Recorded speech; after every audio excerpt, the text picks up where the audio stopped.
Dear students, I am Mohammad Zaid from Government Postgraduate College number 1 Abbottabad. आज का हमारा जो फर्स्ट ईयर में नेक्स्ट टॉपिक है that is the work done in gravitational field. So अगर हम देखना चाहते हैं अगर हम लोग ग्रेविटेशनल फील्ड में वर्क डन करते हैं तो वो कैसे कैलकुलेट होगा और उसकी कैलकुलेशंस में हमें किन चीज़ों का ख्याल रखना है। सबसे पहली बात हमें ये देखना है कि ग्रेविटेशनल फील्ड होता क्या। हम ये कहते हैं कि ज़मीन के सराउंडिंग्स में वो स्पेस जहाँ तक अगर आप ऑब्जेक्ट कोई रिलीज़ करें और वो सरफेस ऑफ अर्थ की तरफ या सेंटर ऑफ अर्थ की तरफ आके गिरे तो हम कहते हैं ये ज़मीन का ग्रेविटेशनल फील्ड है।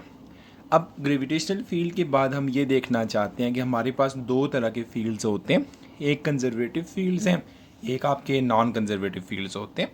कंजर्वेटिव फील्ड्स वो फील्ड्स हैं जिनमें अगर आप लोग एक ऑब्जेक्ट के ऊपर वर्क डन करते हैं तो वो independent of the part taken हो, या दूसरे वर्ड्स में ये कहते हैं आप एक क्लोज लूप में या क्लोज पाथ पे जब भी वर्क डन करें तो वो वर्क ज़ीरो हो जाए तो हम कहते हैं कंजर्वेटिव फील्ड है। फॉर एग्ज़ाम्पल मैं एज्यूम करूँ कि मेरे पास इस पेज पे ये नीचे वाली लाइन जो है ये वाली लाइन आपके पास सरफेस ऑफ अर्थ हो, तो इसका मतलब ये हुआ कि अगर मेरे पास कोई ऑब्जेक्ट ऊपर से नीचे तक रखूँ तो वो सीधा towards the centre of earth या towards the surface of earth आएगा। इसका मतलब ये हुआ कि इसका वेट इस पूरी डायग्राम में वर्टिकली डाउनवर्ड एक्ट कर रहा है।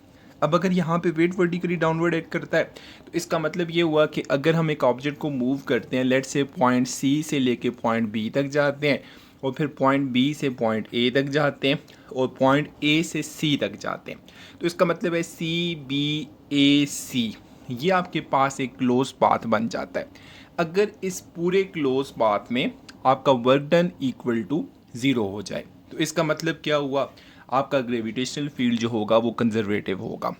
और फ़र्ज़ किया एक और मेथड भी है, अगर मैं यहाँ से यहाँ जाऊँ, यहाँ से इधर जाऊँ, या दूसरा पाथ में डायरेक्ट सी से ए चला जाऊँ, या रिवर्स में सोचें कि अगर मैं पॉइंट ए से सी तक आना चाहता हूं तो मेरे पास दो पाथ हैं, एक मैं ए से बी से सी की तरफ आ सकता हूं, एक डायरेक्टली ए से सी तक आ सकता हूं। सो वो वर्क डन जो पॉइंट ए से बी और बी से सी तक का जो सम है, अगर वो work done from point A to C के बराबर हुआ तो हम बोलेंगे ये आपके पास कंजर्वेटिव फील्ड है, और अगर ये बराबर ना हुआ तो कंजर्वेटिव फील्ड नहीं होगा। सो दोनों डेफिनेशंस को देखें। पहले में हमने कहा independent of the path taken है, आप किसी भी पाथ पे जाएं हमेशा आपका वर्क डन सेम आए तो कंजर्वेटिव फील्ड होता है।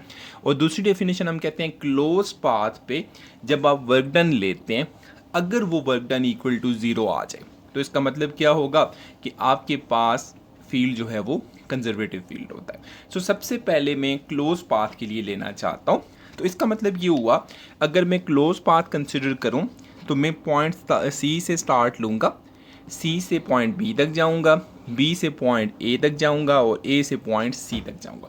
सो मेरे पास यहाँ पे टोटल 3 वर्क डन होंगे। जो वर्क डन नंबर 1 है वो आपके पास पॉइंट सी से पॉइंट बी तक है, दैट इज़ W1। इसी तरह से अगर मैं पॉइंट बी से ए तक जाऊं ये मेरा वर्क डन W2 हो जाएगा, और अगर पॉइंट ए से सी तक वापस आऊं ये मेरे पास वर्क 3 होगा। अब मैंने फाइंड क्या करना है, टोटल वर्क डन, और ये टोटल वर्क डन जो क्लोज पाथ के लिए होगा वो W1 plus W2 plus W3 होगा। सो सबसे पहले हम लोग इस वर्क को कैलकुलेट करते हैं, और मैंने पहले कह दिया था कि अगर ये वर्क डन ज़ीरो आ गया तो हम समझेंगे कि ये फील्ड क्या है, कंजर्वेटिव है, और अगर ज़ीरो ना आया तो वो कंजर्वेटिव नहीं होगा, नॉन कंजर्वेटिव होगा। क्योंकि फॉर द मोमेंट मैं डिस्कशन करना चाह रहा हूँ ग्रेविटेशनल फील्ड के लिए। सो ग्रेविटेशनल फील्ड के हिसाब से हम देखते हैं कि हमारा टोटल वर्क डन कैसे कैलकुलेट होगा। सो इसका मतलब ये हुआ मेरे पास वर्क डन W1 जो है that is from point C to B, जो वर्क डन 2 है that is from point B to A, और जो वर्क डन 3 है that is from A to C. So अलहदा हम सारे वर्क डन कैलकुलेट करते हैं। So starting from the first work done, अगर मैं W1 फाइंड करना चाहूँ which is from point C to B, तो आपने वर्क का फार्मूला पढ़ा हुआ है दैट इज़ F.S। अब अगर आप इस डायग्राम में देखें तो क्योंकि ग्रेविटेशनल फील्ड है, सो ग्रेविटेशनल फील्ड में जो फोर्स एक्ट कर रही होती है वो ऑब्जेक्ट के वेट के बराबर होती है। सो इसका मतलब है F की जगह हम लोग mg लिख सकते हैं। सो यहाँ पे मैंने लिख दिया F की जगह mg। डॉट एस की जगह अगर हम डिस्टेंस लिखना चाहें यहाँ पे तो ये d2 है, और थीटा जो है, क्योंकि एफ डॉट एस को आप एफ एस कॉस थीटा लिखते होते हैं, तो क्योंकि वेट मेरे पास वर्टिकली डाउनवर्ड एक्ट कर रहा है, सो अगर वेट वर्टिकली डाउनवर्ड है, ऑब्जेक्ट इस डायरेक्शन में डिस्प्लेस हो रहा है, तो थीटा कितने डिग्री होगा, यहाँ पे 90 डिग्री है, तो यहाँ पे हम लिख सकते हैं कॉस ऑफ 90 डिग्री। अब कॉस 90 जो होता है वो इक्वल टू 0 है, तो ये रिजल्ट मेरे पास कुछ ऐसे बनेगा, M G into D two into cos of 90 की जगह 0 लिखा, सो मेरे पास total work done 0 multiply by anything else that will become equal to 0। तो कंक्लूजन ये हुआ कि वर्क वन जो था वो पॉइंट सी से बी तक वो इक्वल टू 0 है। ये मेरा पहला रिजल्ट है, जिससे मैं इक्वेशन नंबर 1 का नाम दे देता हूँ, और यहाँ सॉरी इसको मैं इक्वेशन 1 का नाम दे देता हूँ, इसे मैं इक्वेशन नंबर 2 का नाम दे देता हूँ। सो यहाँ पे हमने ये किया कि ऑब्जेक्ट को पॉइंट सी से बी तक लेके गए थे, और सी से बी तक हमारे पास वर्क डन इक्वल टू 0 आ गया। अब अगर हम सेकंड स्टेज पे चलें, अब मैं ऑब्जेक्ट को बी से लेके ए तक लेके जाना चाहता हूँ। सो जब हम बी से ए तक जाएंगे, उधर किस तरह का बिहेवियर होगा इसका, इसके लिए मैं दोबारा से डायग्राम बनाता हूँ।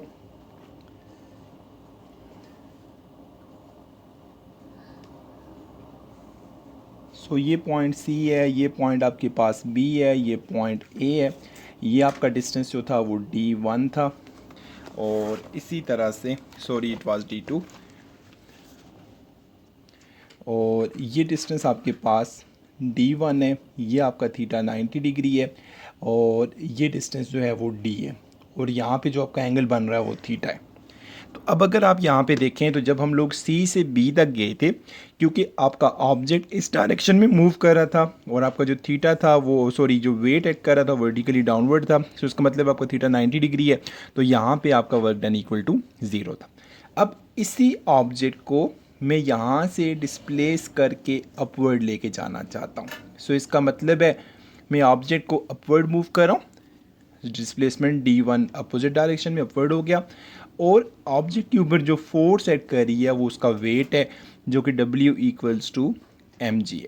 सो पॉइंट बी से ए तक जब हम लोग मूव करेंगे, तो हमारा जो थीटा बनेगा वो 180 डिग्री बनेगा, और 180 डिग्री पे कॉस ऑफ थीटा की प्रॉपर्टी आप लोग पढ़ के आए हैं, कॉस ऑफ 180 जो होता है वो इक्वल टू -1 होता है। सो यहाँ से work done number 2 which is W from point B to point A, और W का फार्मूला ऑलरेडी हम पढ़ के आए हैं, F डॉट एस होता है, जिसे आप लोग लिखते हैं F S cause of theta, क्योंकि फोर्स के बारे में हम कह चुके हैं ग्रेविटेशनल फील्ड है, सो ग्रेविटेशनल फील्ड में आपकी फोर्स जो होगी वो वेट के बराबर है, और वेट जो होता है वो mg के बराबर है, सो इसकी जगह mg आ जाएगा। एस जो डिस्टेंस है वर्टिकल डायरेक्शन में, इस डिस्टेंस को हमने नाम दिया था d1 का, सो यहाँ पे d1 आ जाएगा, और कॉज ऑफ थीटा 180 डिग्री है, तो कॉज ऑफ 180 की अगर वैल्यू आप लेंगे तो वो -1 आएगा। सो रिजल्ट बनता आपके पास mg/d1 इंटू कॉज ऑफ 180 की जगह -1 लिखा, सो ये रिजल्ट आपके पास बनेगा W2 which is from point B to point A, that is equal to -mg/d1। तो ये मेरे पास सेकंड वर्क डन आ गया, जिससे मैं इक्वेशन नंबर 3 का नाम दे देता हूँ।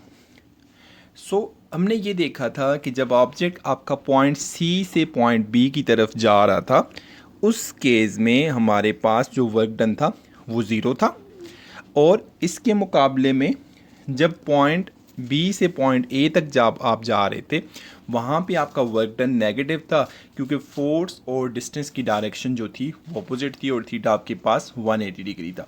अब उसके बाद नेक्स्ट पॉइंट A से पॉइंट C तक जाना चाहते हैं। सो जब हम लोग पॉइंट A से C तक जाएंगे, अगेन उसी तरह से ये आपके पास वर्क डन नंबर 3 बनेगा, and that is for point A to C।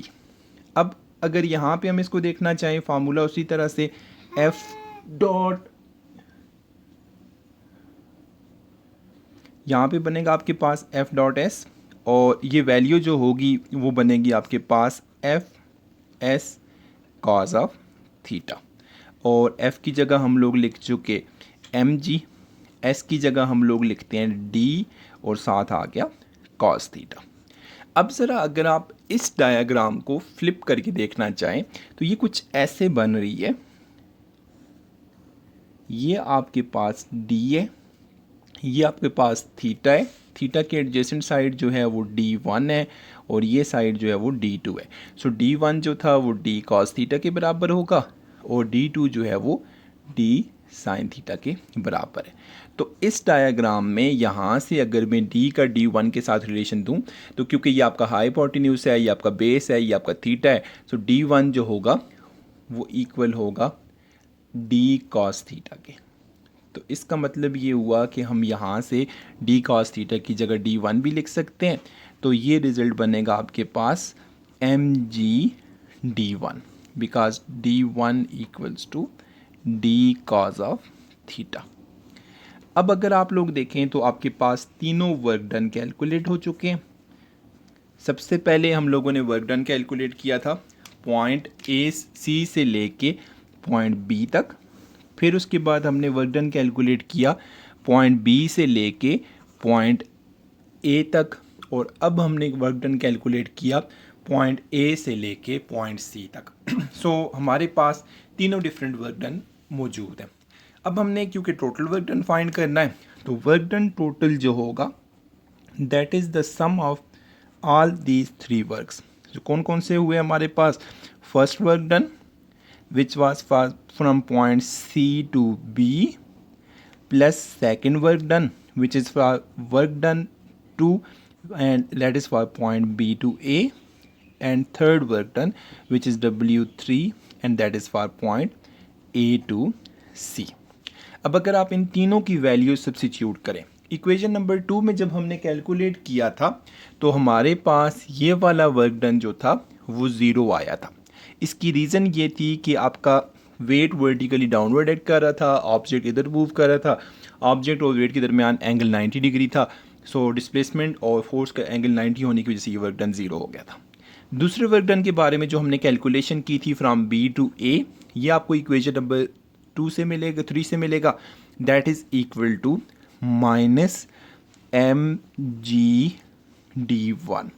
और जो तीसरा वर्क डन है W3 वो हमने इक्वेशन 4 में फाइंड किया, that is equal two plus mg/d1। अब अगर आप इन तीनों वैल्यूज़ को ऐड करें तो आपका जो टोटल वर्क डन आएगा वो माइनस mg/d1 प्लस mg/d1 से कट जाएगा, सो इक्वल टू ज़ीरो हो जाएगा। अब अगर आप इस रिज़ल्ट को देखें तो कंक्लूजन ये हुआ, हमने ग्रेविटेशनल फील्ड में एक क्लोज पाथ लिया और इस क्लोज पाथ पे हमने यहाँ से यहाँ जाके, यहाँ से पॉइंट इस पे जाके और यहाँ से वापस ओरिजिन अपने स्टार्टिंग पॉइंट तक पहुँचाए, क्योंकि हमने क्लोज पाथ ले लिया और क्लोज पाथ पे हमारे पास work done equal to zero आ गया। तो इसका मतलब ये हुआ कि हमारा क्योंकि ग्रेविटेशनल फील्ड में क्लोज पाथ पे work done equal to zero है, सो इसका मतलब ये हुआ कि ये आपका फील्ड जो होगा वो कंजर्वेटिव फील्ड होगा। तो एक तो हमने ये डेफिनेशन पढ़ी थी जिसमें हमने कंजर्वेटिव फील्ड की कंडीशन ये रखी थी कि क्लोज पाथ में work done equal to zero होना चाहिए। लेकिन इसके साथ हमने एक और कंडीशन पढ़ी थी, उसको मैं डायरेक्ट लिखने की कोशिश करता हूँ और उसमें देखते हैं कि इसका किस तरह से बिहेवियर होगा। सो अगर हम क्लोज पाथ के बजाय दो डिफरेंट पाथ्स लेके चलते हैं और फिर देखते हैं कि क्या दोनों पाथ्स पे हमारे पास वर्क डन सेम आएगा या नहीं आएगा, तो उसके लिए कैलकुलेशंस करते हैं। अब ऐसे हमारे पास कि अगर मैं ये कहूँ मैं सेम डायग्राम को ले रहा हूँ और दो डिफरेंट पास ले रहा हूँ, ये मेरा स्टार्टिंग पॉइंट था, ये यहाँ तक आ गया, इधर वर्टिकली इधर आ गया और ये इस पॉइंट को आपने पॉइंट सी का नाम दिया था, इसे पॉइंट बी का नाम दिया था, इसे पॉइंट ए का नाम दिया था। अब मैं ज़रा चेंज कर देता हूँ, मैं दो डिफरेंट पास लेता हूँ। इस दफ़ा मैं ए से बी की तरफ, बी से सी की तरफ आ रहा हूँ और दूसरा मैं ए से सी की तरफ आ रहा हूँ। तो इसका मतलब है अगर मेरा पाथ 1 ये वाला जो बन रहा है ये इस पे, और जो दूसरा पाथ मैं डायरेक्ट ले रहा हूँ ये वाला इस पे, अगर दोनों पाथ्स पे वर्क डन आपस में बराबर आ जाए तो हम लोग बोलेंगे ये कंजर्वेटिव फील्ड है, और अगर ये इक्वल ना हुआ तो कंजर्वेटिव नहीं होगा, क्योंकि एक डेफिनेशन हम मैथमेटिकली प्रूव कर चुके हैं। सो इसका मतलब है ये भी मैथमेटिकली जस्टिफाइड है कि यहाँ पे आपके दोनों का वर्क डन आपस में इक्वल होगा। लेकिन अगर हम कैलकुलेशन करना चाहें, अगेन हमारे पास ग्रेविटेशनल फील्ड है, ऑब्जेक्ट का वेट एक्ट कर रहा है वर्टिकली डाउनवर्ड। सो इसका मतलब ये हुआ आपका वेट या फोर्स की डायरेक्शन डाउनवर्ड है, F equals to W which is equal to mg। तो मैं सबसे पहले वर्क डन लेता हूँ from point A to B to C, like point A से B तक और B से C तक जाते हैं। तो ये आपके दो वर्क डन का सम है, एक work done from point A to B का और दूसरा plus work done from point B to C का। और इसी तरह से एक work done from point A to C find करेंगे, और ये हमने फाइंड करना है डायरेक्ट पाथ में। तो अब अगर हम लोग अलग-अलग देखना चाहें, पहले मैं work done from point A to B find करता हूँ। ये ऑलरेडी हमने फाइंड किया हुआ था, मैं जस्ट डायरेक्ट इसकी वैल्यूज़ लिखता हूँ।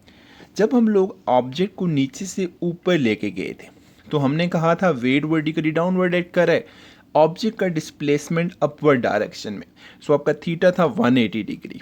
अब रिवर्स देखें, क्योंकि ऑब्जेक्ट डाउनवर्ड आ रहा है in the direction of gravity, आपका वेट भी डाउनवर्ड एक्ट कर रहा है। सो दोनों का एंगल 0 डिग्री हुआ, 0 डिग्री पे आपका वर्क डन मैक्सिमम होता है। सो ये आपके पास बनेगा mg, और इस वैल्यू को हमने d1 का नाम दिया हुआ था, इसको d2 का नाम दिया हुआ था, ये आपके पास d था। सो ये mg d1 के बराबर आएगा, और कॉज ऑफ 0 डिग्री, क्योंकि कॉस 0 की वैल्यू इक्वल टू 1 होती है, तो आपका work done from point A to B जो आएगा वो इक्वल टू mg d1 के बराबर है। फ़र्ज़ किया, that is your equation number 5। अब इसी तरह से अब मैं वर्क डन फाइंड करना चाहता हूँ पॉइंट B से पॉइंट C तक। तो पॉइंट B से C तक उसी तरह से आपका वेट जो है वो mg है, जो आपका d है वो d2 है, और जो थीटा है इस केस में वो 90 डिग्री है। 90 इस वजह से क्योंकि आपका ऑब्जेक्ट इधर जा रहा है और उसका वेट वर्टिकली डाउनवर्ड एक्ट कर रहा है। सो वेट डाउनवर्ड है, ऑब्जेक्ट की मोशन इधर है, थीटा 90 डिग्री हुआ, कॉस 90 इक्वल टू 0 होता है। सो ये सारी की सारी टर्म इक्वल टू 0 हो जाएगी। So work done from point B to C जो होगा वो इक्वल टू 0 है। That is your equation number 6। अब मैं ज़रा डायरेक्ट आना चाहता हूँ पॉइंट A से C तक। So work done from point A to C, ये बनेगा आपके पास उसी तरह से, फोर्स की जगह mg लिख दिया, डिस्प्लेसमेंट की जगह d, थीटा जो है वो आपके पास कॉस थीटा है, क्योंकि d कॉस थीटा के बारे में हम पहले से क्या किया आए थे कि d1 equals to d cos theta इस डायग्राम में। तो यहाँ से हम लोग कह सकते work done from point A to C equals to mg d1, और ये आपकी नेक्स्ट इक्वेशन बन गई इक्वेशन नंबर 7। अब उसके बाद अगर आप लोग देखें तो ये सारे रिजल्ट्स हमारे पास मौजूद है। अब work done from point A to B to C equals to work done from point A to C direct. कैसे?